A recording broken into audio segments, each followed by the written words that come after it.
Return of the Killer Tomatoes. We did tackle the Killer Tomatoes already. I'm reviewing this because, of course, there's a new one coming out. I'm not sure when it's going to play near me or I'm going to review it or have access to it. So let's just say I'll review it at some point, but I did want to at least talk about a couple movies before it comes out.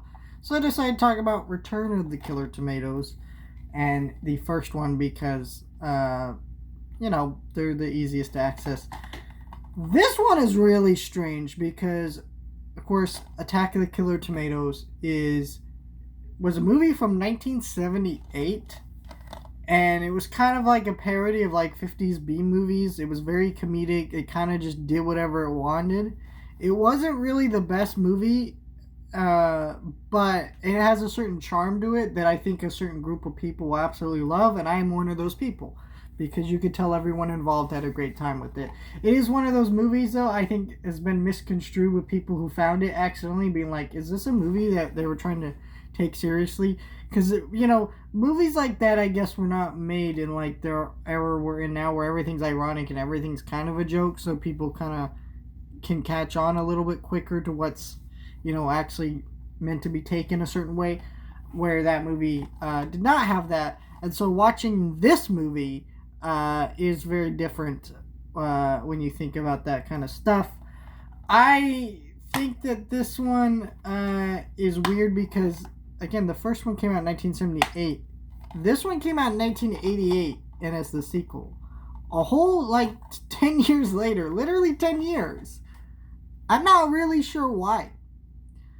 It's not like the first film was some classic that you could really do things with. What's weird about this one, it has George Clooney in it. I mean, he doesn't do anything of note or very memorable, but he's in it, and that's just weird. I guess this was 88, so man, this wasn't really that far from the stuff he was doing with Steven Soderbergh in the 90s, was it? Huh? That's weird. I don't know. But this movie's fun in moments, but I feel like it's kind of lost the edge and kind of uniqueness. I almost feel like that first movie is a movie you could only do one time, and if you were going to make a sequel, it'd have to be like around the time of the early 80s, late 70s, but they literally almost waited until the 90s to do another one, which is weird. And I don't feel like where the first one I could point out hey, there was this weird song sequence that was kind of funny, or these weird things in it that I could point out to you. This movie I don't feel like has that kind of stuff to it. I still like it, but I don't know. This Arrow Video Edition, by the way, I'm holding up. If this is a movie you like, at Barnes & Noble, they're doing a 50% off sale for certain titles. Arrow Video titles, like all of them. This is probably in that sale, so check it out. 50% off.